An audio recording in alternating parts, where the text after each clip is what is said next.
ডিমের এই রেসিপিটা এখন মনে করো বিরাট ট্রেন্ডিং এ চলছে। আর ট্রেন্ডিং এ চলবেই না কেন, এই যে কি স্বাদ লাগে এর সম্পর্কে আমি আর তোমাকে কিছুই বলবো না।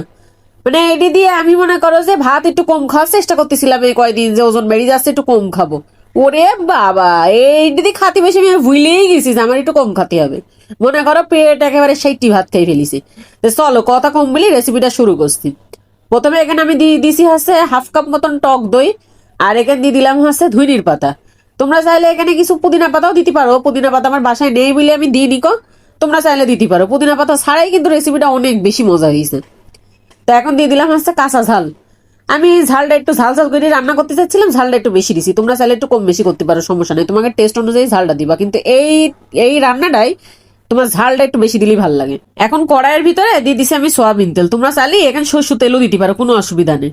এখন এলাচ লবঙ্গ আর দারচিনি দিয়ে দিছি। দেওয়ার পরে ওইটি টুসকুন তেলের মধ্যে স্মেলটা চলে গেলি, তারপরে দিলাম হচ্ছে পেঁয়াজ। পেঁয়াজটা আমি এখানে হাফ কাপের একটুকুন বেশি দিছি। পেঁয়াজটা হালকা একটু ভাইজি নি, ওই যে পেস্টটা পানি রাখলাম ওই পেস্টটা দিয়ে দিলাম। আর পেস্টটা ধুই মানে ওই তোমার ব্লেন্ডারটা ধুই একটুকুন পানির মধ্যে দিয়ে দেবো, খুবই কম। এই পেস্টটা যখন বের করলাম, যে কি ঘ্রাণ করতেছিল, মনে হয়েছিল কাঁচায় ঢকঢকের খাইনি, একেবারে তোমার ওই বোরহানির মতো একটা ফ্লেভার আসতেছিল। হ্যাঁ, তো এখন দেখো এটা আমি তেলের ভিতরে খুব ভালো করি। চুলার জালটা কিন্তু এখন তোমার লো টু মিডিয়ামে আছে, ঠিক আছে। তো এই পর্যায়ে আমি এখন যে একটু এটি পানিটা একটু শুকিয়ে শুকিয়ে আসবে, সেই সময় আমি এখানে আদা রসুন বাটা দিয়ে দিলাম এক চামচ করে। এখন দিয়ে দেবো হচ্ছে ধনির গুঁড়ো আর হচ্ছে ওই হলুদের গুঁড়ো, ঠিক আছে। আমি এখানে কিছু ঝালের গুঁড়ো দেবো না। আমার এই যে পরিমাণ আমি বানাতে চাচ্ছি এই পরিমাণটা বুঝিয়ে আমি দিয়ে দিছি। এখানে আমি হাফ চামচ করে দিছি, হাফ চা চামচ করে, ঠিক আছে। তো এখন এই যে সব আমার দিয়ে দেওয়া হয়ে যাচ্ছে। তো এটি দিয়ে সামান্য পরিমাণে আমি এবার এর মধ্যে দিয়ে দিলাম হচ্ছে গরম মশলা গুঁড়ো। গরম মশলা গুঁড়োটা কিন্তু দিতেই হবে, ঠিক আছে। খুব ভালো একটা ঘ্রাণ আসে আর খাওয়ার সময় খুব ভালো লাগে। তো এইগুনকে এখন আমি খুব ভালো করে ভাজি নেবো। আর কিন্তু কাজ খুব বেশি নেই, আর একটু শোনা আছে, ভালো করে দেখি রাখো। আর তোমরা অবশ্যই পানি খাবার আমাকে জানাবা, আর কমেন্ট করে জানাবা। এরপরের ভিডিওতে কিটা কোন জায়গাতে কমেন্ট করে আমাকে জানাবা, তোমাকে নাম মেনশন করে আমি বলে দেবো যে কিটা কোন জায়গাতে দেখছো, কমেন্ট করবা, ঠিক আছে।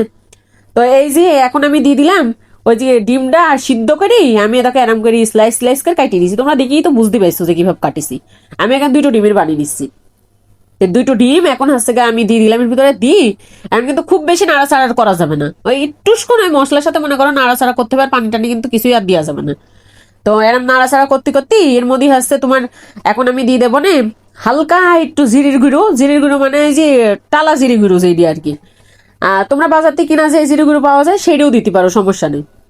আর তারপরে দিয়ে দেবো হচ্ছে একটু গরম মশলা গুঁড়ো, খুবই এক চিমটি পরিমাণে দিচ্ছি এগুলো আমি, ঠিক আছে, একটু ফ্লেভারের জন্য। আর তোমরা যদি চাও দুই একটা কাঁচামরিচ, এখন আস্ত কাঁচামরিচ দিয়ে দিতে পারো, তাতেও সমস্যা নেই। আমি ওইটি দিয়ে নিকো, আমার মনে হয়েছে এইভাবে ভালো লাগবে তো আমি এইভাবে করেছি। তোমরা চাইলে ফ্লেভারটা যদি তোমার ভালো লাগে তো তোমরা দিতে পারো, অসুবিধা নেই। তো এই পর্যায়ে যে আমার রান্নাটা হয়ে গেছে, একদম মাখো মাখো হয়ে গেছে, এখন মানে খালি খাওয়ার পালা। তো তার আগে আমি তোমাকে একটু পরিবেশন করে দেখে দিচ্ছি যে কেমন দেখা যায়। মানে সেই টেস্ট কি আর বললি, এই সম্পর্কে আমি যা বলবো তাই কম হবে, আমি আর কিছুই বলছি নি। তোমরা অবশ্যই একবার পানি খাওয়া, খুব বেশি ঝামেলাও নেই। আর আমাকে কমেন্টে অবশ্যই জানাবা। আমার ভিডিও এখন ভালো লাগলে লাইক কমেন্ট শেয়ার করবা। সবাই ভালো থাকবে, আল্লাহ হাফেজ।